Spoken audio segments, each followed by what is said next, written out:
Na mambo muhimu sasa katika kuwasilisha maombi, unatakiwa unaeleta ombi uwe na leseni hai. Kama wewe ni kampuni fulani XYZ, uwe na leseni za LATRA kwa usafiri ambao unaufanya. Lakini pia ulete nauli unayependekeza. Unapendekeza nauli ya shilingi ngapi? Kwa sababu kama mjini tunasema nauli ni shilingi 600, wewe unapendekeza shilingi ngapi? Utupe. Lakini la tatu, utuambie sababu na hoja ya kupendekeza marejeo ya nauli na faida ambayo itapatikana kwa watumiaji. Si unaenda kuboresha kwa mfano. Kwa hiyo ni kanuni inasema tuambie faida gani itapatikana kwa watumiaji katika kufanya haya mapitio ya nauli. La nne, utuletee kikokotoo.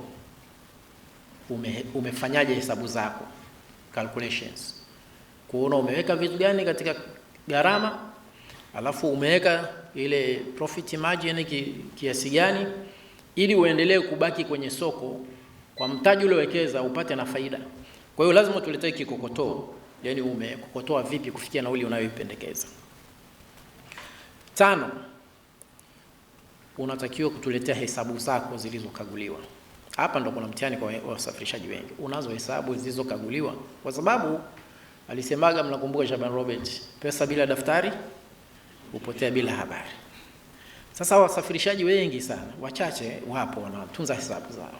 Kwa hiyo tuletee hesabu zilizokaguliwa. Kwa sababu katika hesabu zako zilizokaguliwa kuna viashiria ambavyo sisi kama wataalamu wa fedha pamoja na wataalamu wa uchumi tunaweza tukaangalia viashiria tukaona wewe kwa hesabu zako na kwa mabadiliko haya yaliyotokea unaweza kweli ukapata hasara au unaweza ukasurvive kwa mabadiliko haya yaliyofanywa na EWURA kwenye bei za mafuta.